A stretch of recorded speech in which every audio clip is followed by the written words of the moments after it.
Hallelujah. बोला हम परमेश्वर के स्वरूप में रचे गए हैं,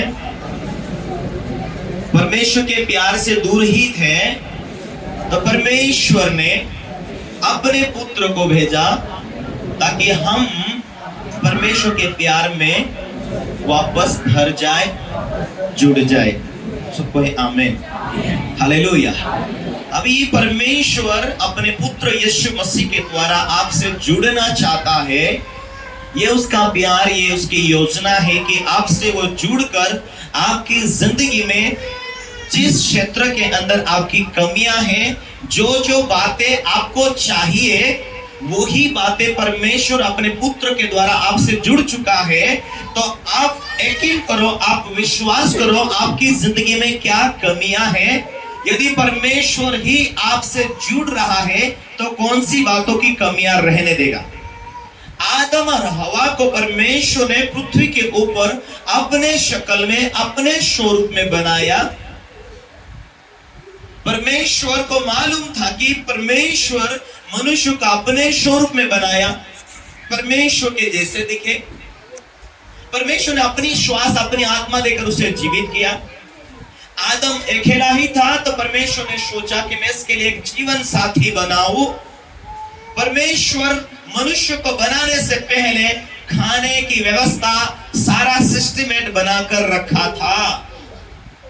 कितने लोग समझ रहे हैं? हालेलुया। आना उसे बलपूर्वक हासिल करना, ताकतपूर्वक, बलपूर्वक हासिल करना। Hallelujah, hallelujah. आइए हम परमेश्वर के वचन को देखते हैं। रोमी का किताब, उसके 8वें बाब में उसका 29वें वचन को हम पढ़े।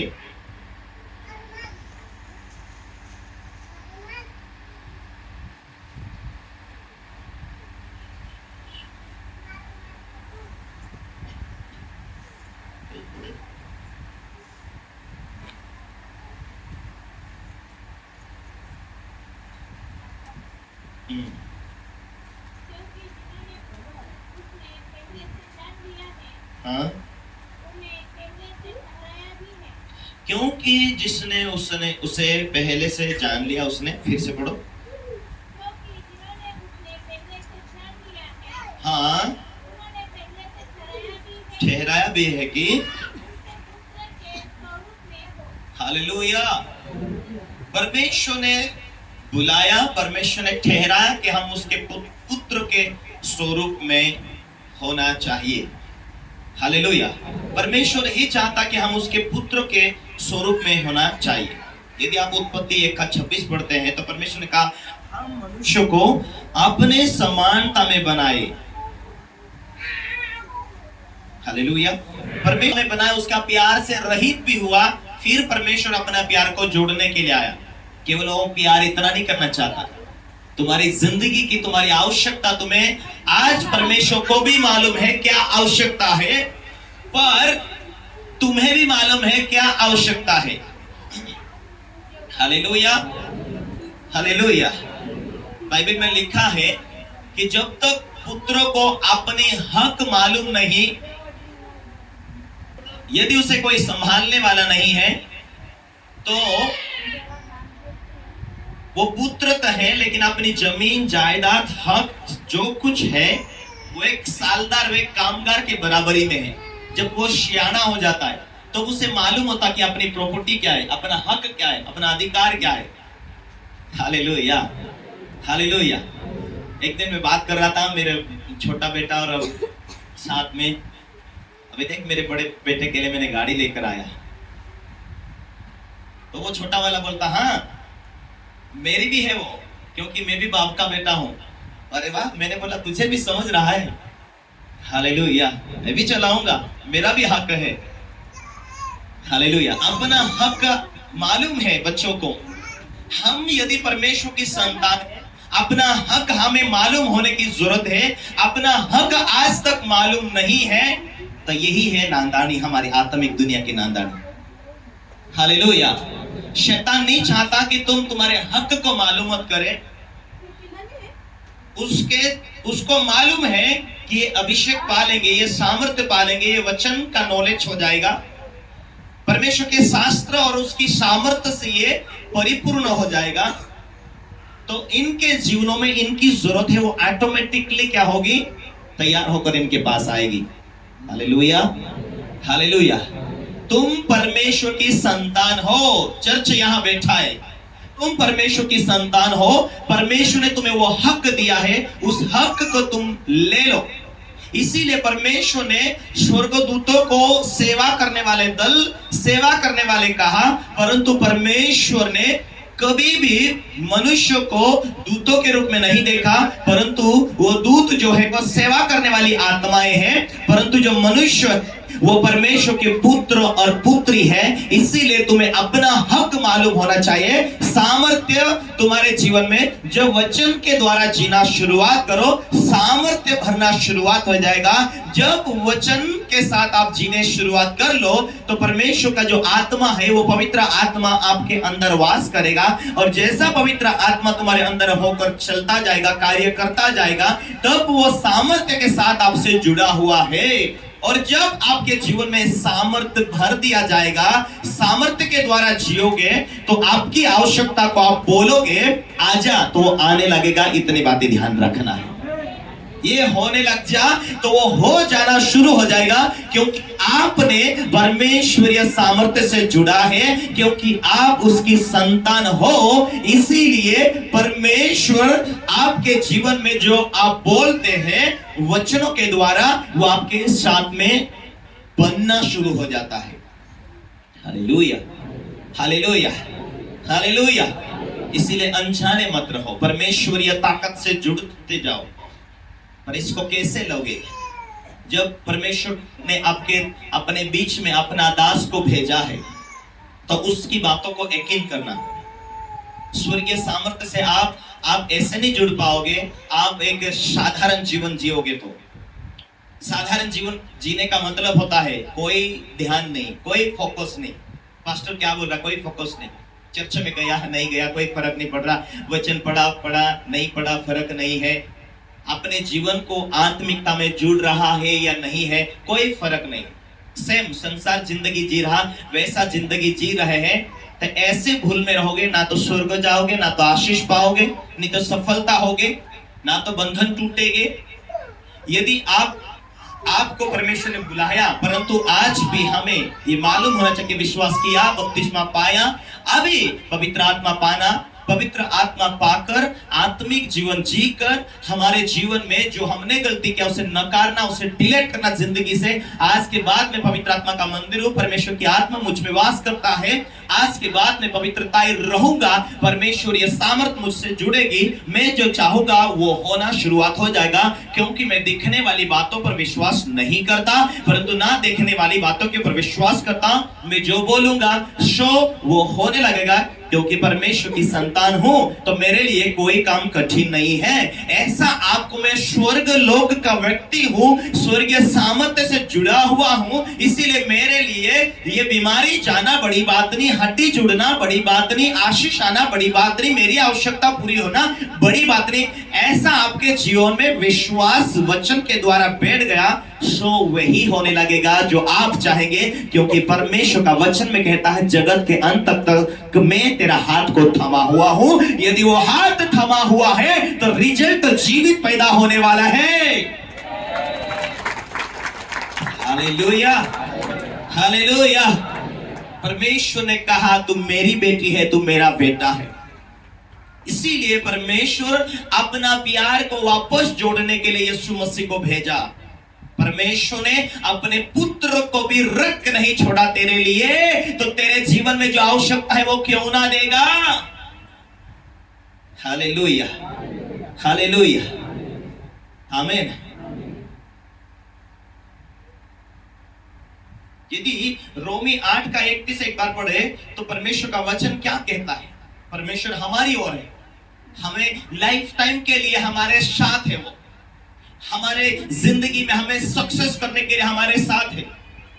आपका ध्यान कहां होना चाहिए? मैं मेरे पिता के साथ जी रहा हूं, उसकी मर्जी क्या है, उसकी इच्छाएं क्या है, उसकी योजना क्या है मेरे लिए।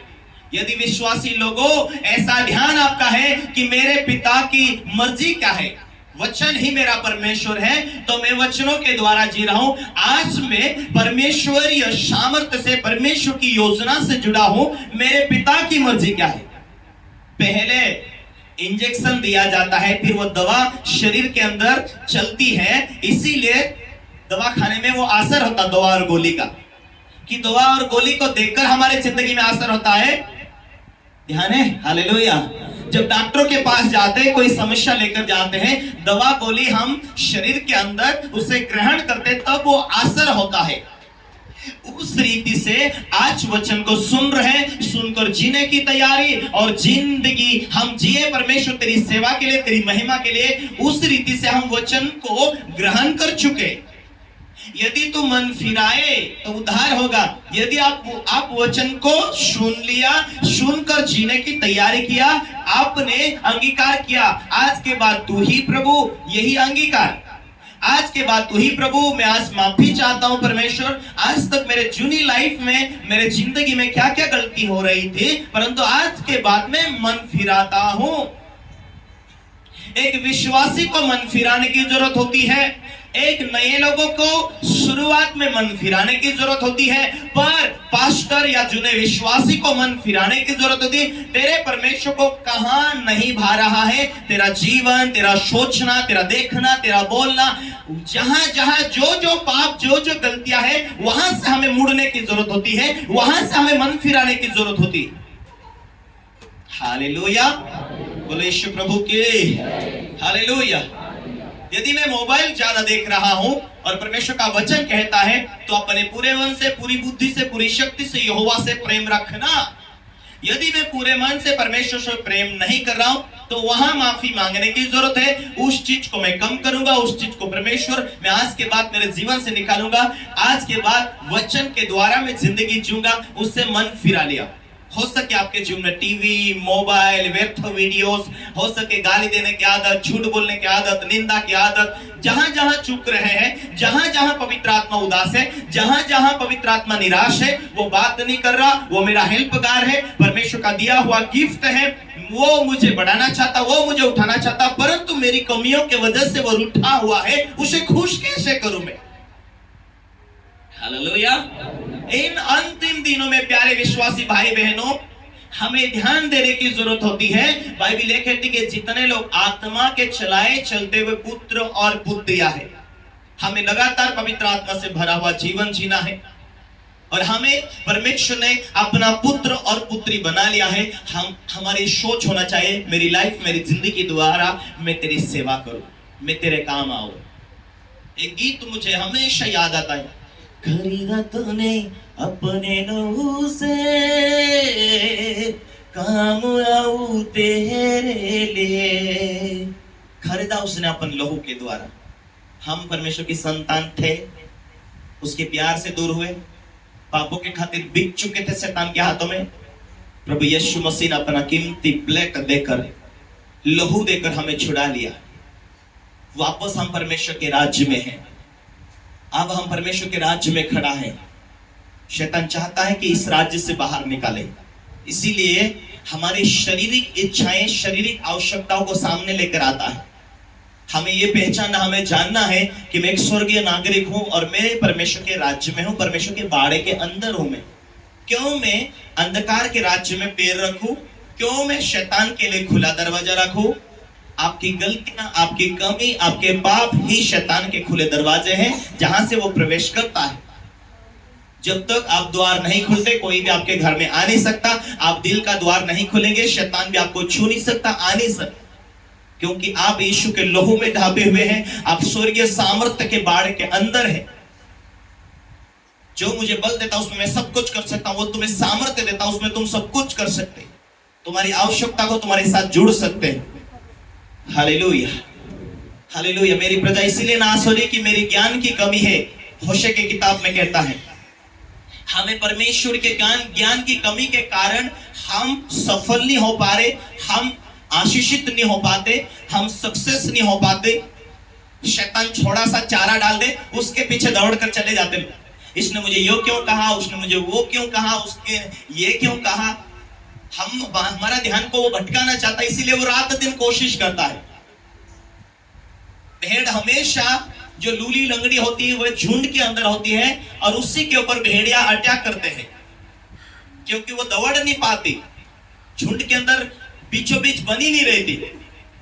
हालेलुया। शैतान उन लोगों के ऊपर टारगेट करता है जो उसकी बातों के ऊपर ध्यान हो, लेकिन जिसका ध्यान परमेश्वर के ऊपर हो, उन लोगों के जीवन में वो सामर्थ्य जुड़ी, क्योंकि उनका धुंध वही है। मैं आज कलीसिया को पूछना चाहता हूं, आज आपका धुंध कहां है? क्या आपका धुंध डायरेक्टली जहां आपकी जरूरत है वहां ही धुंध दौड़ रहा है? आज हमारे जीवन में गरीबी को हटाने के लिए वो धुंध दौड़ रहा है? हालेलुया।